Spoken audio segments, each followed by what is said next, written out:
the poster, by the way, my name is Junara M. Nasib. So I'm the first reporter about the ethics of care, a feminist theory. So before we start, the ethics of care of a feminist theory na isinulat ni Umera M. Sirad, sa presentation na ito, pag-uusapan natin ang role ng feminist sa social, economic, and political equality, focusing on women rights at kung paano nakakatulong ang feminist sa paggawa ng desisyon na makikinabang ang lahat. Tatalakayin din natin ang concept ng babaylan spirit na importanteng bahagi ng empowerment, especially para sa mga marginalized gender tulad ng mga babae sa Filipino culture.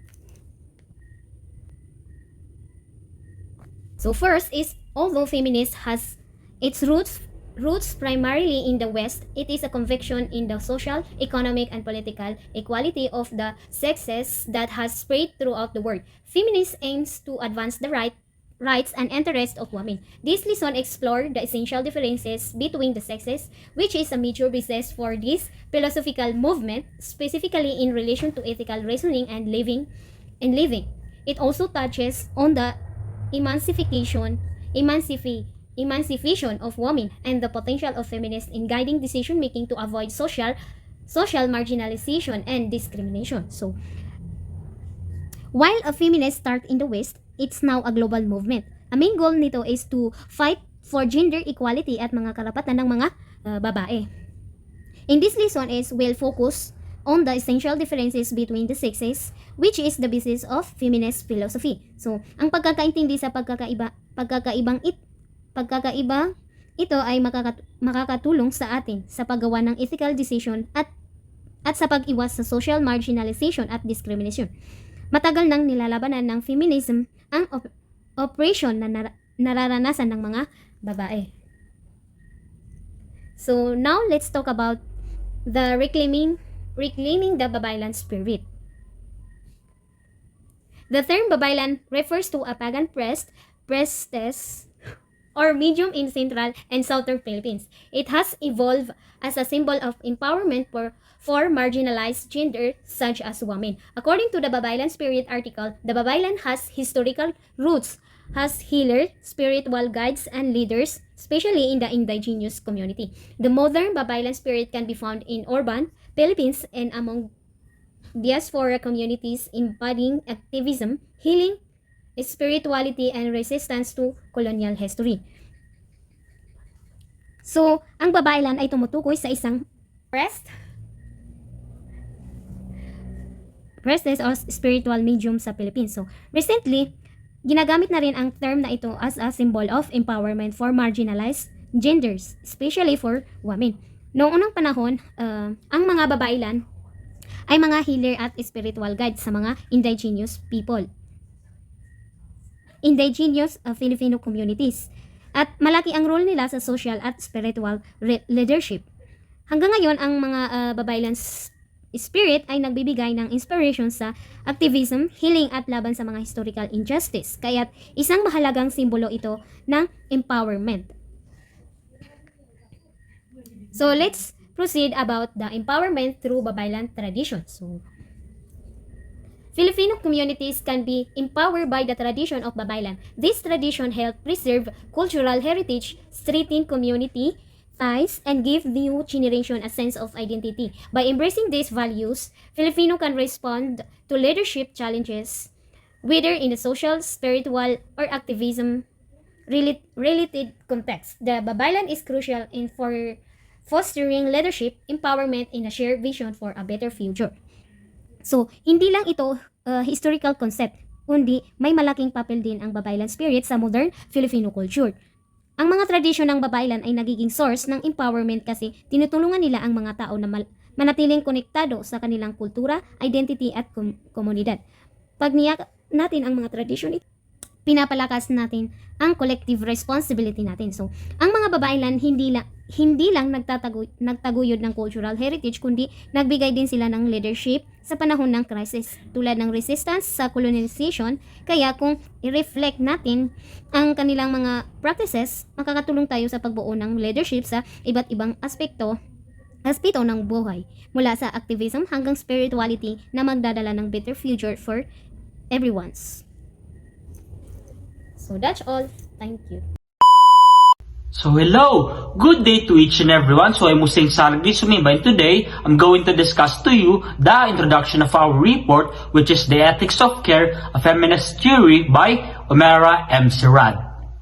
So before jumping onto our real discussion, let's have a short introduction. So in this slide, it discusses that in the past, people believe that men and women think very differently, and this idea was used to say that men was better than the woman. So nagkakaroon ng comparison between sa men at sa women. So pinapa-compare ng feminism yung concept na ang mga lalaki daw ay mas magaling sa mga babae. So it was specialized by the philosophers like Aristotle, Kant, and Rousseau. So as a result, women were kept out of schools, politics, and leadership roles. So nagkakaroon ng stereotypes that these men was better than the woman. So moving on, let's talk about our vocabulary. So for our first vocabulary, it talks about the ethics of care. So ang ethics of care sa madaling salita ay ang moral theory that focuses on relationships and caring for people close to us rather than just following the rules or treating everyone equally regardless of personal ties. So ang halimbawa ng ethics of care ay ang isang nurse na nagka-prioritize ng care or alaga sa kanyang long-time patient because they build trust rather than treating all patients the same without emotion. So, nagkakaroon ng parang focus sa isang tao lamang that you are close within that person only. So, ang ikalawang vocabulary talks about the feminism. So, ang feminism, it fights for equal rights and opportunities for all genders, especially for our women. So, it talks about across the politics, mapa-work, and societal issues man yan. So, ang halimbawa ng feminism ay ang pagpoprotest for equal pay or more women in leadership position is a feminist action. So, ang mga halimbawa ng feminist action ay nagkakaroon ng empowerment between our women or nagkakaroon ng focus between our mga kababaihan. So, ang ikatlo, it talks about the Hen's Dilemma. So, ang Hen's Dilemma, a moral problem used in psychology to study how people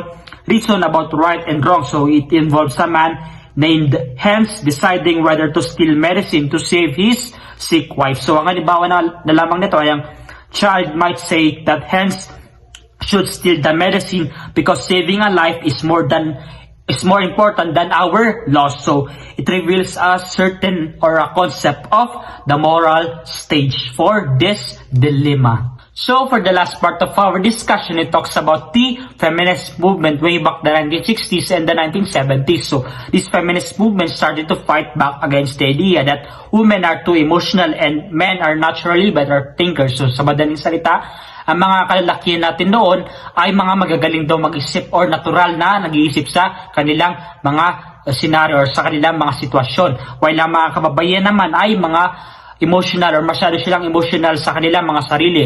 Masyado silang nagpapadalos-dalos sa kanilang emosyon kaya nagkakaroon ng conflict sa kanilang society way back before. So, today, the feminism acknowledges that men and women may think differently but both ways of thinking are valuable and can work together. So, nagkakaroon ng connection between the men and women sa panahon ngayon. This diversity helps improve areas like ethics, education, and leadership by bringing more perspectives for both our men and women. So, kailangan magkaroon din ng conflict or magkaroon din ng spot para sa ating mga kababaihan. So, ang halimbawa na lamang nito ay ang business or kunwari meron tayong business or politics.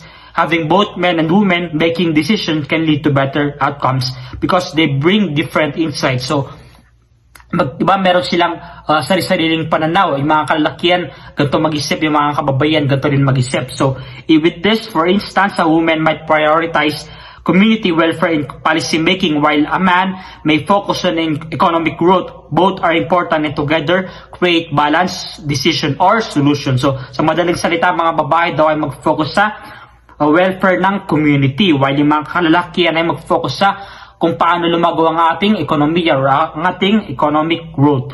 And with this situation, nagkakaroon talaga ng importance that men and women are significant into our society nowadays.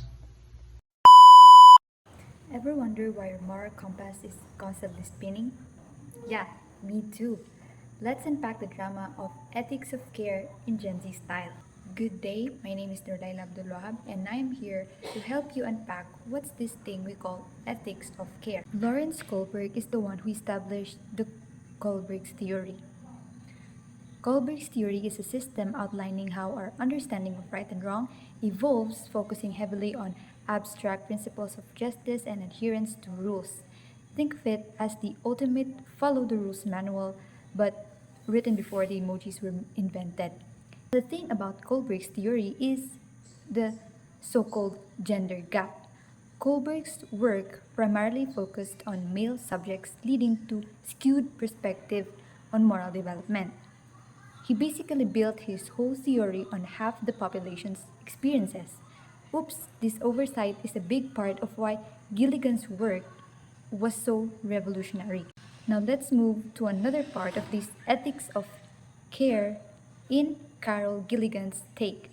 So Carol Gilligan was the founder, or she's the one who established all about this ethics of care.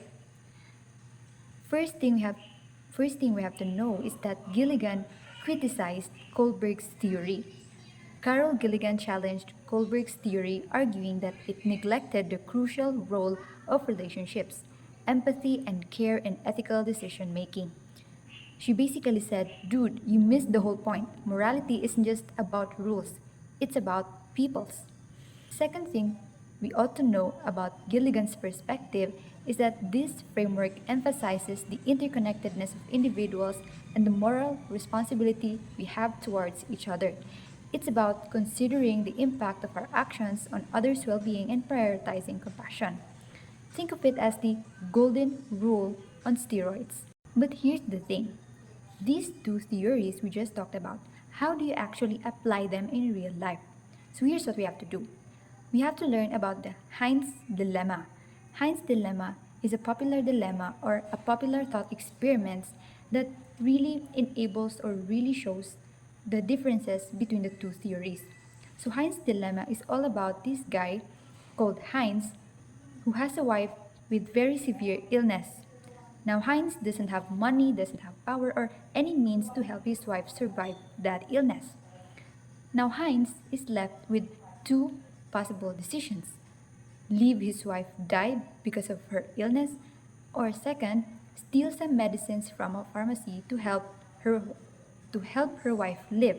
If we're going to look at this Heinz dilemma from Kohlberg's theory, Kohlberg, Kohlberg would say steal the drug, saving a life saving a life trumps property rights. This approach prioritizes universal principles of justice and the inherent value of human life above all else. It's a straightforward, rule based approach. Now, looking from Gilligan's perspective, she would say don't steal, consider the potential consequences for everyone involved. This approach emphasizes the importance of relationships, potential harm, and the need for a solution that considers the well being of all parties involved. It's a more nuanced perspective, I might say. Neither justice nor care is inherently superior. The most ethical decisions integrate both perspectives. Considering both universal principles and the impact on individuals and relationships, it's about finding that perfect balance.